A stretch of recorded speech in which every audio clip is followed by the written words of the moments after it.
Hello, friends, and welcome to Sleep Tight Stories. Do you have a favorite season? I love autumn. I love to see the trees' leaves change colors, and I love how it gets cooler in the evenings. I've also noticed a lot of animals getting ready for winter. This episode is all about one of those animals.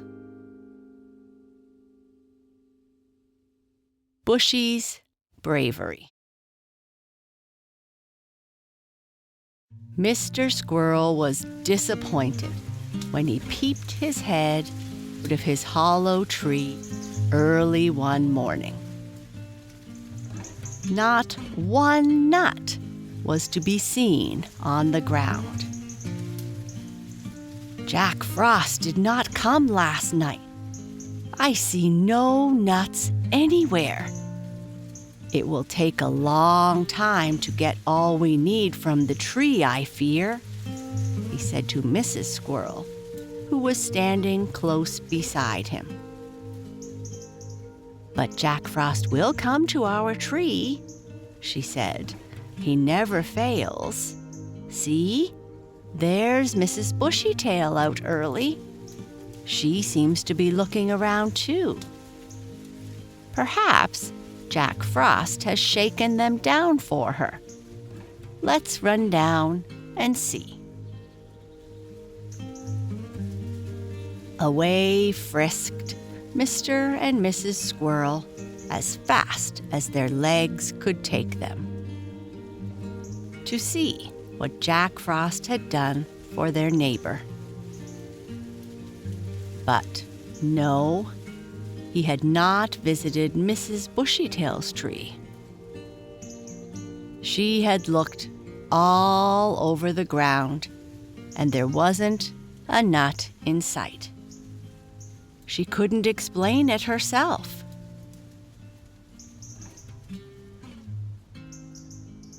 Let us wait until tomorrow morning, said Mrs. Squirrel. He will be sure to come tonight. Then what fun Bushy and Frisky will have gathering them. They will have to work hard to get enough for our winter store. Boys love nuts too, she added with a sigh. But we will wait. Morning came, and Frosty Jack had been there in earnest, for the nuts lay all over the ground. Now to work, said Father Squirrel. Come, Bushy and Frisky. It was a busy day for Mr. Squirrel's family.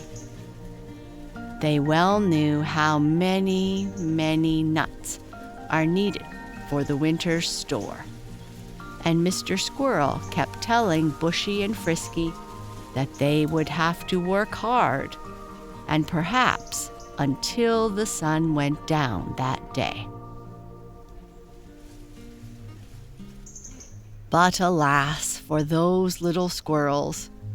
Boys love nuts too, Mrs. Squirrel had said over and over again. And when a rustle was heard in the bushes behind the trees, and the sound of boys' voices came loud and clear, these little workers had to take to their heels and whisk up the hollow tree. There they stayed, trembling with fear. In a few minutes, Bushy, a little braver than the rest, ventured to peep out of a small hole. Frisky stood just behind him. Boys, 3 of them, and they all have bags. Poor Bushy and Frisky. If there was one thing that these little squirrels loved to do more than another, It was to gather nuts. And now, chance was spoiled, for the boys were really there and would be sure to take every nut they could find. "They're working hard," said Bushy. "Will they leave any for us?" asked Frisky, not even daring to peep out. "Shh! Listen, Frisky. I heard one of the boys say that there are some nuts under the other tree. Two of the boys are going there now. It's Mrs. Bushytail's tree, but look, Frisky, they have left 2 of the bags." "Where, Bushy?" "One of the boys is sitting on one of them.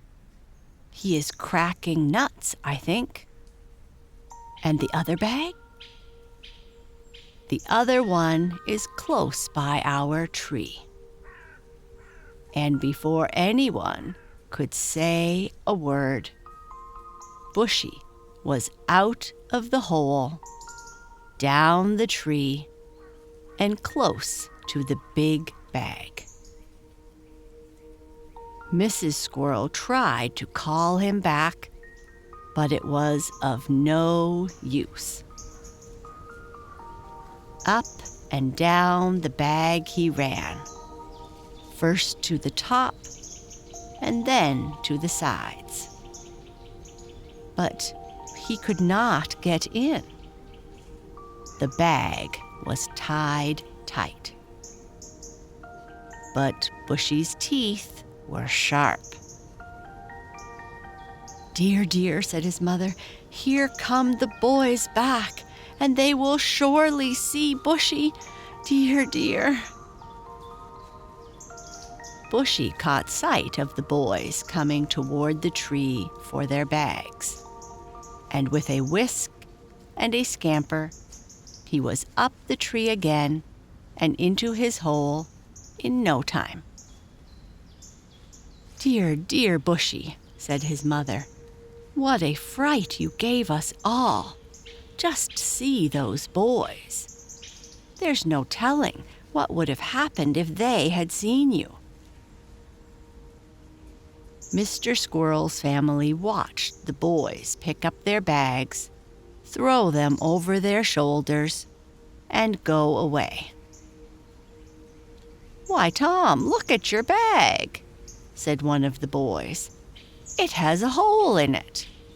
You must have lost so many nuts along the way." "A hole?" asked Tom in surprise, as he lifted the bag from his shoulder. "So it has, and a pretty big one, too. I wonder how it came there. It wasn't there when I started." The boys were gone, and Mr. Squirrel's family ventured out once more. "It's of no use, I fear," began Mrs. Squirrel. "Those boys were good workers, and, dear me, here are nuts sprinkled all along the road." "What does it mean?" asked Mrs. Squirrel. "It is strange," said Mr. Squirrel. "I really thought those boys had found them all. But perhaps boys' eyes are not as sharp as we think." Bushy kept on gathering the nuts and smiling to himself. How sly he was. Not one of the family seemed to guess the truth. It was only when he and Frisky were going to bed that night that Frisky dared to whisper, "Bushy, did you put that hole in that bag?"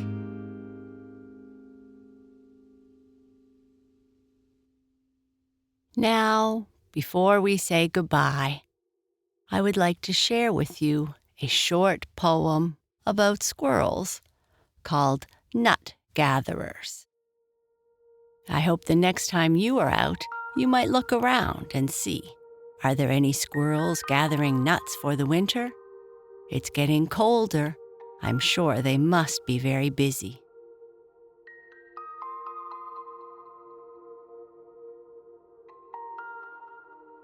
Nut gatherers. Hark, how they chatter down the dusk road. See them come patter, each with his load. What have you sought then, happy little band? What have you brought then, each in his hand? No need to ask it, no need to tell. In bag and in basket, your nuts show well. Nuts from the wild wood, sweet nuts to eat. Sweetest in childhood, when life is sweet. There they go patter, each with his load. Hark how they chatter down the dusk road.